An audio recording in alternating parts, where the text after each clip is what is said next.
When Harry Met Sally, a photography podcast, would like to acknowledge the Wurundjeri people of the Kulin Nation, the traditional owners of the lands and waters in which we are recording this podcast on today. As people who work with artists seeking meaning and knowledge through storytelling, we recognise the first peoples of this nation have been doing so for over 60,000 years. We pay our respects to elders past, present and emerging across Australia. Always was, always will be Aboriginal land.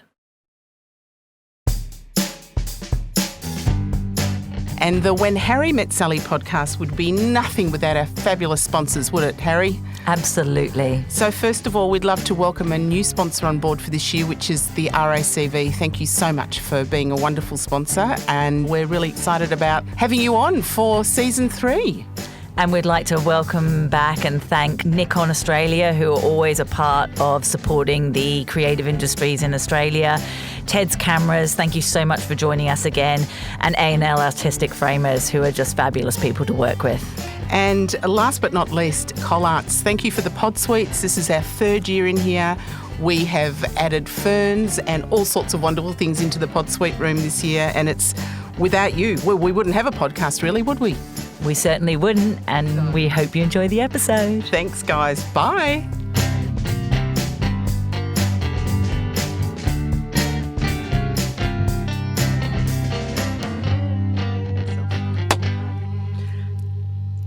Welcome back! Oh, you're so thrilled to be back that you are speechless for the first time ever. I was just so hell-bent on getting my clap right. How are you, darling? I'm good. How are you, Sally? I'm great. And today we have somebody who has been in my world for longer than not, I think, for a that's how old we very long time.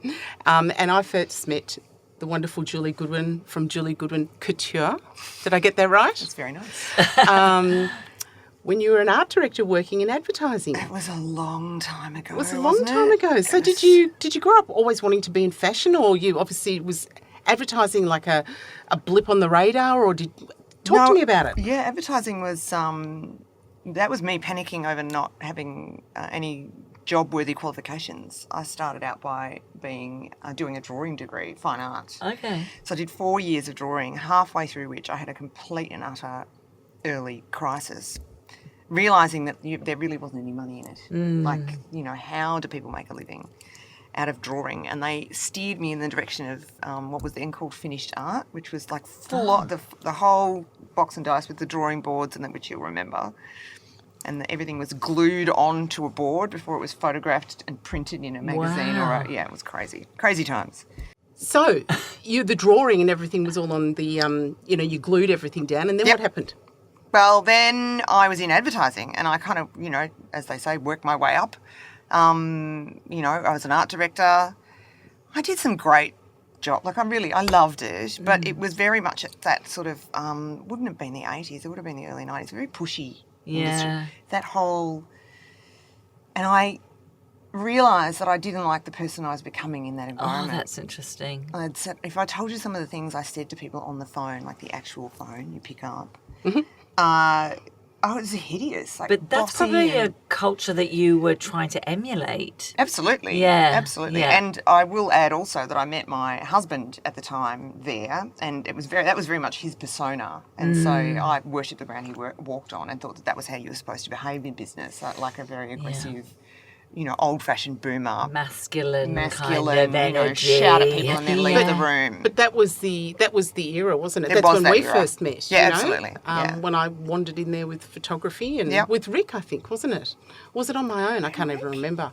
No, I think it was. You came on. On no, my I own. can't remember. God, No. it was so long ago. I know, doesn't matter.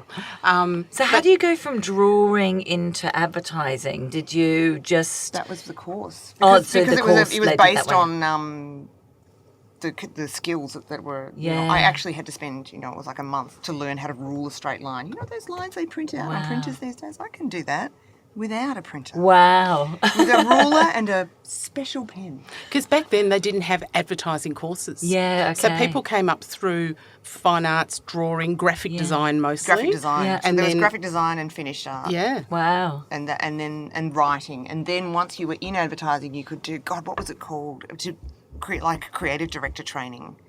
It was called, I don't know. Anyway, there was a special course you could do that was like really hard to get into, and yeah, people came from everywhere. It's insane who we like recruited through the years. So what were you working on there? Talk to us about your involvement with photography back in advertising, because I'd like to sort of talk about that compared to what you do with photography now. Yeah, so definitely. It was a different time. But it was a different time. I worked on catalogues, and so because the agency I worked for was they worked on hardware brands, so it was all very. So I remember doing ACI pink bats and hardware at True Value Hardware was we did a pitch on Mitre 10, didn't get it. So catalogues were a big part of my day-to-day life, and I would assemble them. At first I used to assemble them by hand, but then we got a Macintosh. Ooh. and then we got a few Macintoshes, and so then I kind of segued into that. But at the very beginning, we would send the products off with an art director. So there were hundreds of products arriving in a studio, and your art director would do the sorting, and your photographer would just do product shot after product shot after product shot on a thing, on a podium or a plinth. What is a plinth? Yeah. Thank you. Plinth. And then I would have to take them back and take copies of the trannies, the little, and cut them out and position them on a board with type about what they were. Oh, gosh. And we called them positionals. Manual. Yeah. So they were positionals. And then you would deliver the transparencies with the artwork, and then it would be assembled again in another way again before it went to print. It was a ridiculously involved process. It was, but why I wanted you to bring that up was it sort of paved the way for the rest of your career of being so precise and with such precision. Absolutely. You know? Best training I could have done. And you've got to stop hitting the table. I kept telling you things, but that'll make noises and Shaquille will freak out. Damn, sorry about that. But, you know, it's different now. Like students, we were talking about students before, and then a little bit like we're going to look after them. Yes, we do. And they've got computers and everything's at their fingertips, whereas you didn't have that then. So how did that then set you up? How did fashion become part of who you are? Well, fashion, I've realised that I've always been a maker, and I like to make things. Yeah. And even when I had ACI Pink Bats as a client, Don't tell me you made a dress out of pink bat. You know what I did? No, we did a stop motion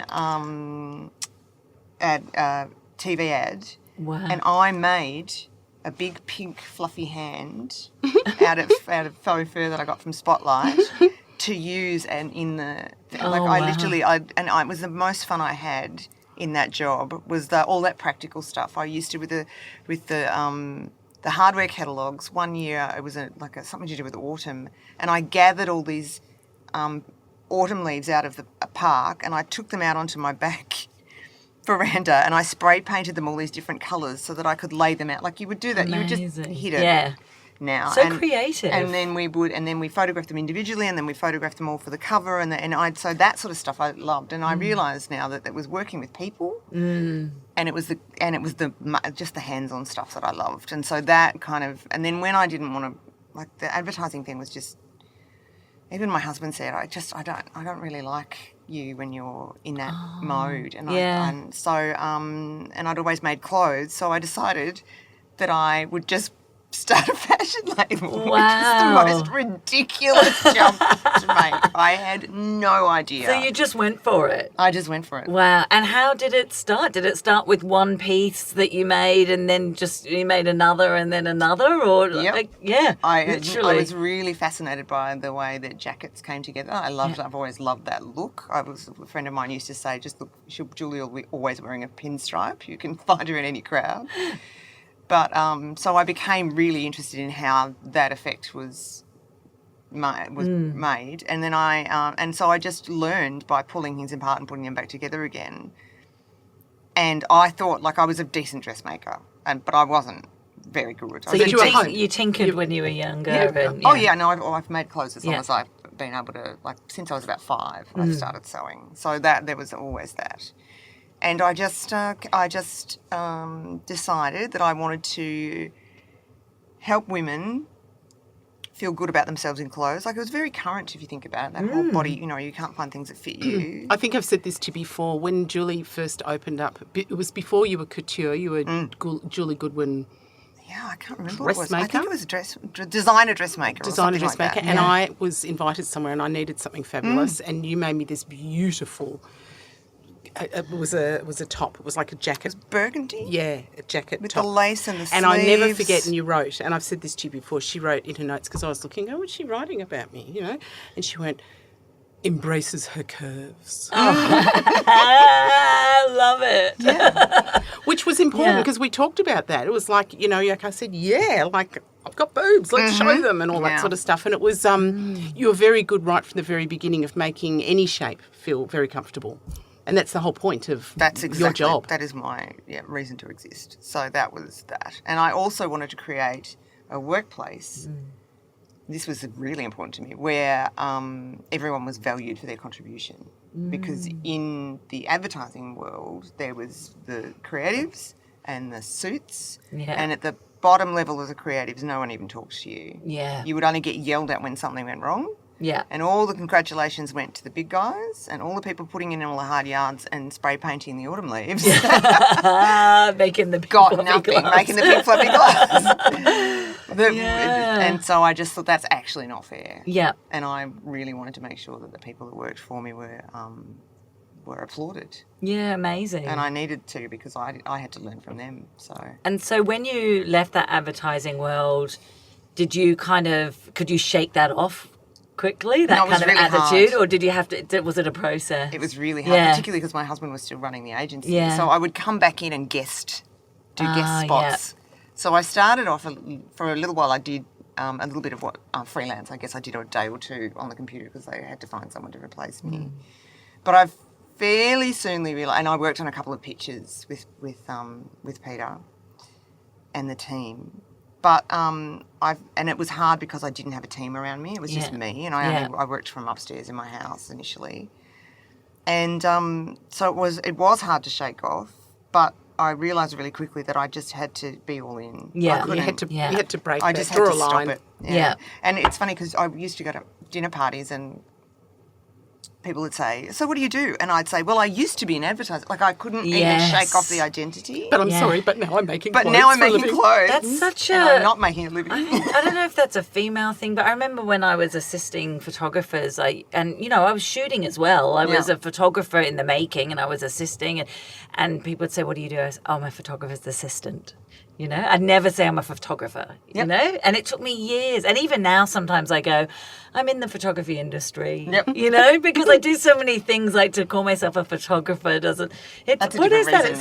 reason now. It's true. But I think that, definitely. And my whole sense of identity is still actually largely tied up with my job, but it was then. And I knew that I didn't know what I would, like, in my bottom of my heart, I knew that I really had a lot to learn. Yeah. So I didn't feel I could claim fashion yet. Yeah, It was very okay. much that I'm just Imposturing. I guess you could call it that, but it was.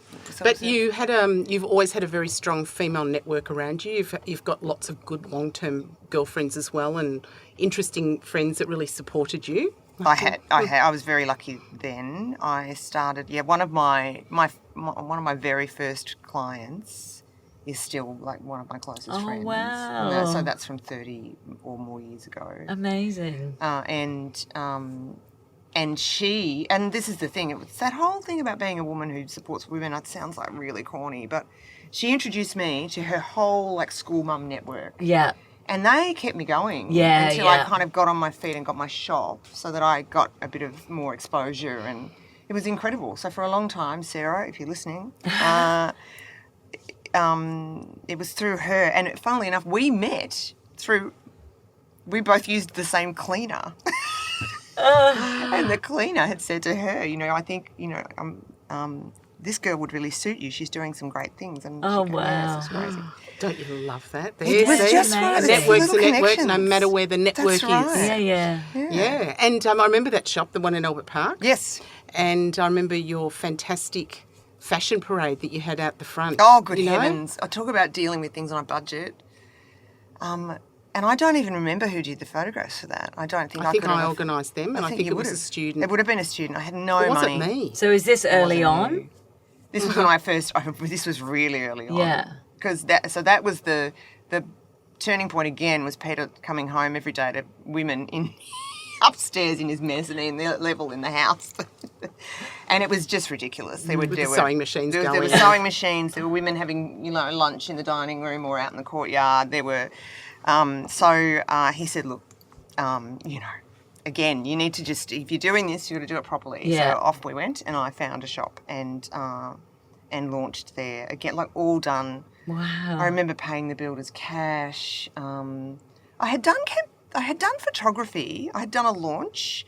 Do you remember Dieter Muller? Yes. Oh, yeah. So he did the first couple of shoots for me. And I had no idea. So I could do product photography and art direction, but when it came to my own work, I very quickly realised that I couldn't make a decision around what it would look like. Yeah. And it took me a long time. Because you were so close to it? Because I was so close to it, and because I didn't have any confidence in myself. Because I wasn't trained, like I learned to do it myself from my staff. Yeah. So I had no feeling that I had any right to be doing what I was doing. Yeah. And I had very little confidence in the work that I was doing. I was convinced that I was just getting away with it the whole time. And, all the dresses and suits and things that I made, I just always felt like when they left the building, I would go, oh, thank goodness that one's gone. Like I was it's crazy. And what is that? And the arm didn't fall off when you walked. Exactly, all those things. And that's obviously changed over time. Yes. You seem very empowered woman now from just meeting you. So how did She's that? terrifying now. How I'm now did that terrifying, yes, change? officially. Like, was that a long process or? Yeah, I think it was age. Yeah. It's age. Yeah. It Just took me growing up, wasn't it? Forever. Yeah. Forever. Yeah. It wasn't really, I didn't really properly, so teaching was a really interesting thing. I started teaching, I can't remember how long ago, about 17 years ago. I did a Saturday class. I was helping a friend out. And walking into that room thinking, what have I got to teach these people? I don't know what I'm doing. And realising, actually, I do know what I'm doing because I'm, they're going, that's like, you do it like that. And I thought, oh, right, okay, yeah, I know, I do actually know what I'm doing. I know. Yep. Yeah, I've learnt some things. I've learned some stuff. Yeah. And all the things that I take for granted are hard won, not just stuff that anyone picks up. It still astonishes me when people don't know how to sew on a button, but there are plenty of people around who can't do that, even that. Did you look at me on purpose then? Martin can do a very good button. I'm afraid I'm all left feet. So, Julie, you went from the teaching, and you're still doing teaching. Yes, one day a week. But before we go into that, I want to know, when did you go from being a dressmaker to couture? Like, what was that leap? That was my team. So when I realised I really needed help, I was really very, very, again, like luck. I had one seamstress, this gorgeous Hungarian girl, Margaret, who stayed with me all the way through. But I really didn't know how to tailor properly. I was just making it up. And a business that was running the way I thought that I wanted to run my business closed down in Melbourne, in the city. I think it was called Her Story. And they had a floor where they sold fabrics, and then they had a workroom out the back, and they had a whole team that would make the garments for the ladies who came in. And they closed down, probably because it's really hard to make money like that. And I hired their entire team. I hired their cutter, their beater and corset maker, and 2 seamstresses. And A beader and corset maker. What a great title. she was incredible. She did an apprenticeship in beading where she just sat in a corner at a bridal salon for 4 years. Wow. Before they let her touch an actual bridal gown. Wow. She had to just sit there and do samples, which is how Dior train their buttonhole makers, by the way. They have to just sit there for years and years and years before they're even allowed to go near an actual garment. So I hired these women, and they were so lovely to me because they came into when I was still at home, my studio, and they looked at garments on the rack, and I could tell they were looking at them going, oh, that sleeve's not sitting right, like that's not. I was thinking, oh, right, I really do need these women. And I had to kind of convince them to get on board with me because I needed skilled labour. And they said, all right, we'll try, as a group, that was kind of, okay, we'll give you a try. We'll try it out.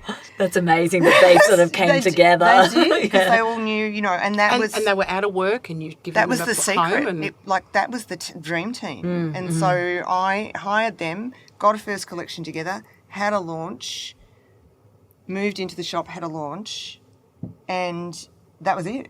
Wow. And is that when you became couture? That was when I became couture because I needed I needed a sign on the shop and new business cards. I got Nerio, the art director, to help me with my signage. God, I haven't heard that name for a long time. Yeah, and my beautiful friend Fiona is a graphic designer. She still does all my graphic design. Brand.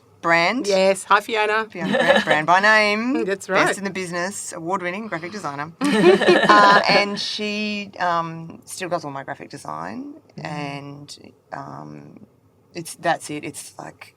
And so you got your shingle out and you went, right, I've got my team, and off you went. And then there was no stopping you. And it was about building that confidence as you went on and on and on.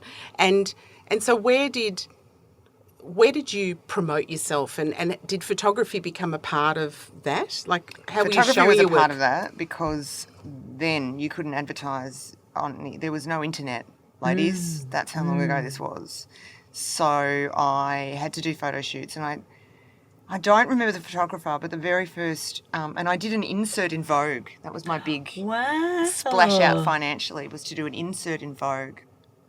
And I got a photographer and a makeup artist. He got the makeup artist anyway. And a friend of a friend knew Susie Wilkes, who was she was in one of those Home Improvement, oh my God, amazing looking woman in person, face of an angel. And we did this incredible shoot with, just with her, and I put the insert in Vogue, did nothing, got nothing out of it, didn't work. The best advertisement was the fact that I had a shop at the time, and people were just walking past, and then they would tell their friends. Yeah. And it was in a great location. There was money around there. There was so much money then. Yep. It was before the GFC. So that was fantastic because I had no contingency. I did runways in my nothing. Yeah, just all in. So I just had to make the rent every month and the wages and I just had to keep getting the business. And so again, networking. And I think the thing is that my job, actually very similar to photography, is very much based on how you get along with people. Yeah. It's a theme all the way through our meetings, our interviews. It's about the networking and working with people that you want to work with, that you like, that they like you, and collaborating and all of that. So many of my oldest clients are my really close friends, like really close friends. And that's something that's very special. And you spend a lot of time together in fittings as well, so there's all that. And so when there were, those were the days, I'm stuttering. Those were the days when the races were a massive, interesting point. Before, you could order things online. Australia's fashion scene was very small. Yeah. So you were going to go to Perry Cutton or Anthea Crawford or you were going to have something made, and that was the heyday. And that, in fact, was what I went to, was the races, and I needed something for the races because I was going with the hoi polloi. I remember that now. And people would come in and order 4 outfits, and I would get 4 hats made with my milliner who I worked with. So they could order kind of bespoke with you, That's all I do. That's all you do. Wow. Bespoke. Yeah, so everything is pattern drafted, made individually for each person. Wow. Fittings, fabric choices, designs, everything. And so you're actually no wonder why you're so close with all your, with your customers, because it's a kind of it's a sort of therapy session in a way, because someone's coming to you wanting something, they want to feel good, you want to make them feel good. How do we get the best out of this? It's like having your hair done or any of these self-care, anything self-care, and then you connect with the person that's helping you get there. Yep. So, and you become quite intimate too with them, wouldn't so you? Intimate. Because it'd be like, what you see them in their undies, what bra am I going to be wearing with this? Do I wear a bra? Can you put a corset in? I don't want to wear a bra. All that sort of all stuff. That. Yeah. It's and it is very people start out. They walk in, they sit down, and they tell you all their problems. Yeah. Because they walk in, they sit down, they tell you straight away what they hate about themselves. Yes. And so they're very vulnerable from the very beginning. So that's it's so much to take on. It really is. Because it's really hard. But then you can turn around and sort of go, But look at the colour of your hair. Isn't it lovely? Yeah, you can do that. The rest of you is falling apart. But Lady, get thee to a hairdresser. No, so and that again, it's all evolution. Like getting good at actually saying things like, "Okay, you need a new bra.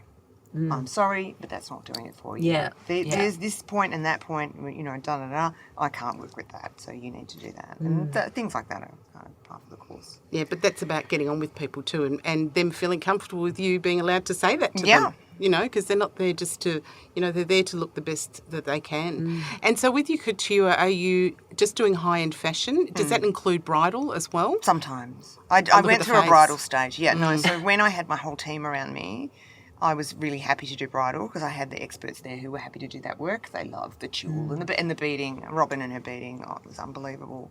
And we did some beautiful pieces and I could get really creative. But I don't enjoy the process of putting together a big dress. I don't like it physically. I don't like it. It's hard. It's not. And there are so many people who can do that. Yeah. There are very few people who can make a women's. In fact, there's no one. I can say this now who can make a jacket the way I can. I've developed a distinctive style. That's the thing that I do. Yeah. And there's no need for me to make dresses. Yeah. But I do bridal suits, and I've made a jumpsuit for a wedding. I've made some great, really interesting, fun things. I usually come in with, but I don't. But that's a lifetime of working though, where you found your niche. That's right. Yeah, and you needed to go through all that other stuff. That's right. You? Yeah. And so can we go back to your teaching? Obviously we're at Collouts here, and they're one of our sponsors. And you're a teacher here. So can you talk about what you're doing here with sustainability and? So, as I said, when I started teaching, I fell in love with it, and I just love, and particularly now in the stage of my career, I'm very much I'm calling it my giving back phase, where I want to, I do realise now the amount of information I have, and how hard it was for me in the industry. It was really hard. I had no connections in the fashion industry. I had no real knowledge except for the things that the people I was paying were telling me. And I really want to pass on that stuff to younger people. Yeah. So, and sustainable fashion was just an absolute gift. Yeah. It's coincidence that my work is sustainable fashion because everything's based on longevity and handwork and craft and all that sort of stuff. That is but it is very much, speaks very much to my values. Like, I'm one of those people who goes to the beach and goes home with a bag of rubbish that I've picked up off the beach. So it really works for me. And the community here is gorgeous as well. And that's something that because I still work largely by myself. Yeah. So having another space to go that has a community. So it's not just the students, it's the staff who I work with, and some of those I've worked with in other organisations before. And it's just a beautiful place I'm never unhappy to come to work here. Yeah. So it's perfect for me. I don't have any plans to stop teaching. It's the sort of thing I believe you can only do well if you don't do it all the time. For me, I put a lot into it. I think care very deeply. Yeah, that's a whole other topic as well, isn't it? What universities are trying to force people to become full-time lecturers and PhD, but actually working out in the field and coming in once or twice a week and going, well, what I did yesterday and what I'm doing next week, it's just that's what students need. And they go, oh my God, look what you're doing. It's amazing. I'm currently in preparations for a Parade for Fashion Week. I see students that I am teaching and have taught tottering about doing little jobs that they've, one of them feels so great. It's so good. Yeah. And we'd like to thank you because when I asked Julie, it was a couple of months ago, and she was dying of type flu A, and I'm going, okay, actually I don't care. Can you come in and be on our podcast? We're talking about photography. And you went, what date? And I gave you the date and you went, yes. And when Julie walked in today, she goes, it's in the middle of fucking Fashion Week. Why did I say yes? And I said, Fashion Festival. It's Fashion Festival. My apologies. The Fashion Festival. And it was like, oh my God. But thank you for coming in here today. No, I said I would. But I am dragging it back into photography. Absolutely. Talk to us about photography. So I sat down with my stylist to help me pull my looks together for the runway that I'm doing on Friday. At Fashion Festival? At the Melbourne Fashion Festival. And we were sitting down and talking about the first time we met, which was at a fashion shoot, which you found the photographer for me. I rang because I had a little bit of a wind down time in the fashion industry, and I had just decided that I couldn't let it go, and I was restarting, and I just went, I don't want favours, I want great people. Yeah. And I knew that I really hadn't actually had done that before. I hadn't made that massive commitment. I had money, and I rang Sally and I said, I need a really good photographer who does this. And she said, you need Andy Ritchie. And I went and met with him, and I laid it all on the table. I said, look, I've got, I know now, I've got great clothes. I'm really passionate about what I do, but I need you to help me, put it together and bring it to life. And he said, well, you need Bern and Beck. And Bern was a makeup artist, and Beck is a stylist who is also now like absolute ride or die. And I sat down with her in my studio a couple of months ago, and I said, thank you for changing my life. Oh. The expertise that She's came with that package of Andrew, her, and Bernadette, I will never forget that experience. I had these, and they helped me with the casting. They found the model. They said, you need this. Beck said, I can see that. It wasn't complicated. It wasn't pushing me into areas that I didn't want to be. They listened to what I did, and they translated it into a vision. I was working there. My now boyfriend at the time, came to visit us at our shoot, and he could see these images appearing on the monitor, and he went, I've got to go now. And then he came back in 20 minutes with 2 bottles of champagne and 6 plastic champagne flutes. He said, you've got to celebrate this. This is amazing. And at that moment, I felt like I was creating a legacy. Oh, wow. It was incredibly powerful. So, I mean, obviously the creation at the centre of it is yours, but it's really bringing in people that you connect with, but also having them share their vision of what they think would be best for that product, and then working together on it. It was magic. And so that's my team still. And I was just going to say, and this is why I asked you, I'll start again, this is why I asked you, because so many people in the fashion industry, it's horses for courses, whereas you found your team and you have worked with them, they have worked with you, you've acknowledged that they've made you the best that you can be and continue to strive. And that's a really beautiful relationship as I'm well. very loyal. Yeah, and you are very loyal. And not everybody is, and that's okay, because everybody does what they want. But so you have just stuck with that team the whole way through. And if it ain't broke, don't fix it, right? Well, there's that. Also, I don't do that many shoots, but just recently, was it last year, I was part of Melbourne Fashion Week. We ran our own initiative. I was helping a young group again kind of get this thing off the ground, and we had a shoot with a young photographer called Aaron White, I think. And the images he produced were fantastic. I was so excited by that because my team, who I will never ever drop as long as I keep producing fashion, I hope to keep working with them. They know who I am and they know all my. But Aaron was just going, hey, this could be really cool. And I love those images, and I'm actually going to make one of them my splash page on my website. I'm so thrilled with it. So I do love to see and working with different stylists is always fun. I'm always happy to collaborate with stylists and photographers if they want to borrow beyond. Actually, I do less of that now because people treat your clothes very badly. But I'm always interested to see other people's visions. Yeah, that's unfortunate that people treat your clothes badly. But some of them have done things that I've just gone, oh wow, that's my suit, but I wouldn't have. I find that really interesting. But I guess because now I'm really confident and comfortable in my brand persona, I really don't want to do it. I'm just loyal. I just always want. I want to give my money to my people. Yeah. And can you talk a little bit about? I came to you with you to Fash Lab. Yes. Last year, where we sat on a panel. Can you talk a little bit about Fash Lab and what that's all about? I would love to talk about Fash Lab. It's a wonderful It is my passion. Fash Lab is a not-for-profit organisation that was established about 5 years ago by an incredible woman called Jan Breen Burns, who is fashion editor of The Age. She's an incredible journalist, and I fangirled over her since I could read. And we launched during COVID, actually, when we were all sitting around. None of us could do our jobs because our jobs meant interacting. And we had Zoom meetings, and we were just supporting each other, talking about problems, helping each other apply for grants, do all the COVID paperwork. There are, creatives are notoriously terrible at admin. There's all that sort of... And then just supporting each other, and it just grew into this thing because fashion is notoriously very cliquey. People are not, it's very gate-kept. We don't share secrets. We don't help each other out. And it just became this place where everybody just went, they saw the rewards of helping people. It was just... A friend of mine, Cara, who does beautiful handmade clothes, she didn't know how to tailor a jacket. She'd ring me and ask me and be astonished that I would say, oh, you do this.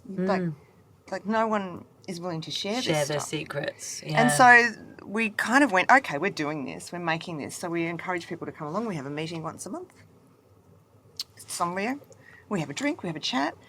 We help new members, new people, new up-and-coming designers. Last Fashion Week, Melbourne Fashion Week, we ran 2 pop-ups in the city for designers who hadn't been able to get into a storefront in the city. Oh, amazing. And it was immensely successful. There were some people who'd been in the business for a long time. One in particular who was thinking of giving up. And the number of people who came in, saw what she was doing, bought her work, ordered her pieces. She's got a whole new lease on life. She's going to rent a little premises in the city. It's so important, isn't it? Just supporting your fellow community. It is like a drug for me, having these... And another designer who was part of that is up for the National Designer Award, the David Jones Designer Award in the Fashion Festival. This is tomorrow night. I'm going to the runway to see her, whether she wins. And even if she doesn't, she's in it anyway. She's in. And one of the things that I really enjoyed about that evening that I came to sit on, we were talking about advocacy. Yes, we do business forums business forums, which was really interesting. And but the people that were there, I was talking to Harriet before you came in. There was the guy who sells material swatches, like. He sells fabric. He sells fabric. Yeah. Swatches. Do you love that? Yeah, you don't. He sells fabric. Yes. But he was explaining, his business has just taken off because he worked...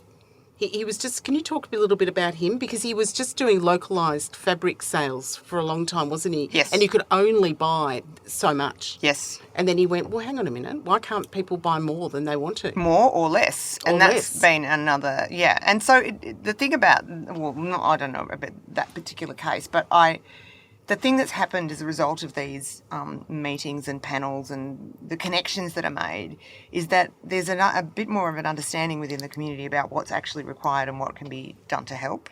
So famously, minimums are massive. So you have to buy 50 metres of a fabric or order a whole 1,000 metres of fabric. You can't. And for me particularly in bespoke, I need 5 metres. Yeah, you're just making one thing. And so by coming into an environment like that, a fabric supplier can go, because they all think they're just going to be dealing with home dressmakers if they're dealing with small quantities. So they kind of go, oh, right, okay, so if we offer you a minimum of, say, 10 metres, would you be interested in that? And you go, yeah, absolutely. And so then there's a meeting of minds.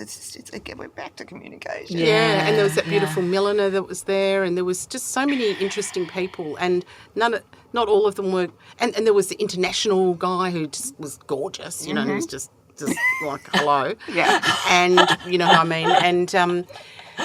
And then he had the gorgeous wife that turned up, and she was in the audience, and she was his muse, and I was just thinking, beautiful, hello, And it was just a really interesting part because it was very different to photography forums or advertising ones that I go to, and I was part of this little fashion world. I was a bit nervous about what to wear that night.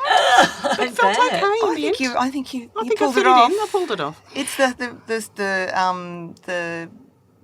there's 2 lines for Fashion Lab. One of them is connecting creatives is our line, but the little catchphrase is find your tribe. And I got a message from one of the newer sort of inductees, if you like, the other day, and after we'd put up one of these posts on Instagram, and she said, I've certainly found mine, and I'm so glad. Yeah. And it's like that whole idea of being able to provide support and safety for people who feel, because you feel so alone, because it's so much your vision. And it's so rewarding as, when you can create that space for somebody. Yeah. It's great. How incredible.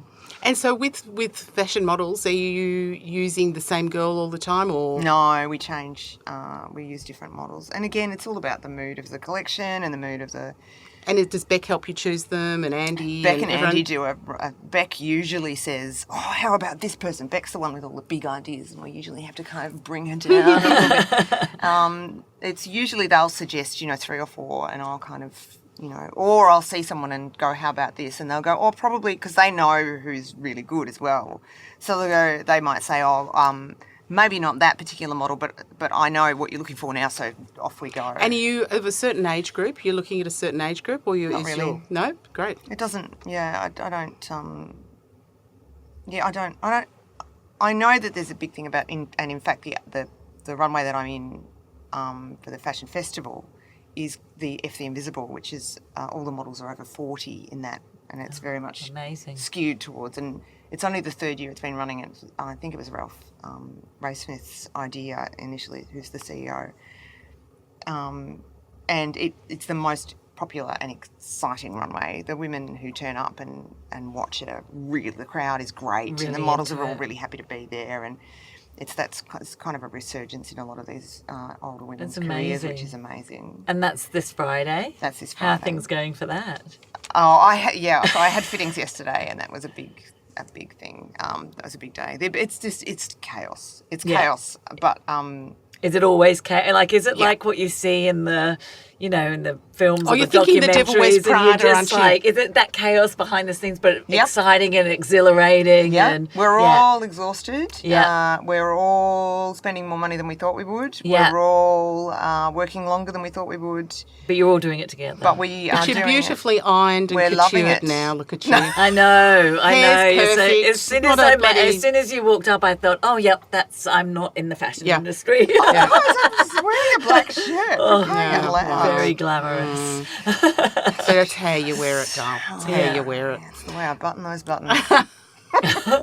And you're ironed. I was a few hours ago. Oh, Jules, that's fantastic. And so we like to sort of round out, believe it or not, we've talked almost for 45 minutes. I absolutely believe I know. I know. What am I thinking? Advice on young people wanting to come into the fashion industry, and also photographers are wanting to shoot in fashion. Do you think it's a sustainable thing in Melbourne, for instance? Yep. I think it is, because I've been speaking to Aaron, and he is book solid. So he's a young fashion photographer, Aaron. Yes. But I'm trying to remember the name of his studio because I want to say it, but it's. Anyway, that's okay. You can tell us afterwards, and we can put it in the notes. In the notes. He and his partner Lily, they're both beautiful photographers. Show up, be everywhere. Yeah. The reason I know Aaron is because he showed up for it, and the reason the so students then show up to the runway, show up to the events, come to the panels, there's always something on somewhere. Yeah. Turn up, ask questions, make friends, and it's not. People are always asking me how to network. It's the most frightening word. Network. It's just men in business suits handing out business cards. That's not what networking is. Networking is like you and I are part of a network because we're friends. We met each other, we got along, and we decided we could help each other. That was it. Yeah. And that's how I've built my network. I don't even realise I have a network. I have friends. Yeah. And there's small circle friends and there's wider circle friends. But my wider circle is massive. Yeah. And it's full of great people. Yeah. Who are talented and interesting in all sorts of different areas. And that's how to do it. You just turn up to things. Yeah. So it's also, believe it or not, I'm actually an introvert. It takes a lot out of me I love getting out and meeting people, like I feed off that. But also, fluffy slippers are your friend, aren't they? They are. I love a fluffy slipper, and I often have a lie down between fluffy slippers. like a day of teaching, and if I then have to go and do something else, I have to schedule a nap. Yeah. I actually can't function unless I just get overwhelmed. It's because we're Scorpios, Del. Maybe. But the thing is that people, and I think a lot of nowadays, because we all know that we are, we're creatives, we're fragile, we've got all sorts of definitions thrown at us now. Yeah. And people just are really quick to say they can't do it. I can't do it. I don't. I'm an introvert. I can't. Yes, you can. You've got friends. Yeah. You've got friends. You've got friends. And I think also it's about giving out all that energy. I know at the end of our days here we're exhausted because we're giving energy and we're excited and we're excitable, and so then you just got to go, whoop, right, here we go, keep going. Yeah. I think if it means that much to you, you have to do it. If it doesn't, then don't bother. Sorry. Yeah. And I love that, how do you network? Well, I think when we're looking at working with people on any level, it's about that raw hunger as well. And it either comes naturally to you or it doesn't. And you can't force some things. And it's like, photographers that come to see me, and they might be wanting to be a fashion photographer, but they can barely say 2 words and they're doing beautiful still life. And it's like, why don't we go into jewellery or shoes or hats? Something that's going to work for you. That's not going to have people because, you say boo and you're scared. So it's about finding where you fit within that industry. And we certainly know, especially Harry, from working with students all the time now, that so many of them get to go to Fashion Week, for instance, don't they? And it's really encouraged and supported for them to go there and just shoot. There's that, but there's also, like the thing that we do in the final part of the Bachelor here is we work, or in fact from the very beginning, it's learn to play to your strengths, like get to know yourself. And just, it's quite difficult and it's quite confronting for everybody to get to know yourself. But when you do know yourself, and you do know what you're good at and what your actual values are, then it's easier to get out there and chase them because it means something to you and you know it. Yeah, absolutely. That's what I teach the end of year bachelors at PSC as well. Just you bring it right back down to what are your values and what do you really want, and what does a good life look like for you? It's not about what do you want to photograph tomorrow. It's about is it sustainability? Is it an ethical approach to photography? What is it that really is driving you? Right down to how much money you want to make. Yeah, absolutely. It's all. One of the common themes that we've had for this season has been that we are talking to a lot of self-made people. People that have taken a while to work out where they are or have known where they wanted to be, but it's taken a while to get there, and they've just had this skill and this passion and this hunger, but this beautiful network around them. And I think, the kudos that you give to your seamstresses and your bead makers and all of those, and Andy and Beck and all of them and Bern, it's wonderful that you acknowledge that as well, that you're not just running around going, it's all about me. It's a little bit about you, Julie Goodwin Couture, but it's a lot about everybody around you, isn't it? It is. I'm so happy with my life at the moment. Creatively, and I feel like I've actually landed where I had always dreamed of, except I didn't know that I was dreaming of it. It's just so ticking all my boxes. What a beautiful place to end on. And Julie, where can people find you when they need their next couture garment? So I actually am not taking many new clients. I am pretty much at capacity, and I'm dedicating myself to doing really good work with people that I love. But I'm still working. So I am still working, but I'm not taking many new clients. So I am at juliegoodwincouture.com.au. That's my website. My Instagram is Julie Goodwin Couture. It's that simple. I think even for young photographers or young fashion designers or anybody that's looking at wanting to see your beautiful work, that's where I wanted them to be able to go and see. Check out my website. Fiona's done a beautiful job. Yep. It's lovely. My Instagram's all Fashion Lab at the moment, so it's just a whole lot of important people with great bios. Am I on there, Julie? You will you will be. Okay, I better check that out. Anyway, darling, thank you so much for coming in and spending time in your stupidly busy week. Go home and have a nana nap and then get back out there. Thank you so much. It was so wonderful Sally, meeting you. It was so nice to meet you too, Harry. Thanks, Harry, for another fabulous session. Indeed. See you next time. Bye. Bye. We just want to thank all our fabulous crew that are working with us on season 3 of When Harry Met Sally. Shaquille Raymond, back for season 3. Couldn't do this without you. God love him. I'm glad he keeps coming back. Ezra Williams, who's just started with us this year, who is working with us on filming, videoing, social media and all other things fabulous. And a huge thank you to Ash Wilson, who will be working alongside Ezra, editing all of the videos for YouTube. Thanks, Ash. And Martin Stevens, Sally's wonderful husband, and also music extraordinaire, who's done our intros and outros for 3 seasons now. Thank you so much, Martin. Yay, Martin. And for those of you that are watching on YouTube, Ash Peters, we'd like to say thank you for supplying the artwork to put in the pod suite. It's made a huge difference. Thanks, guys. Thanks so much for listening. See you next week. Bye.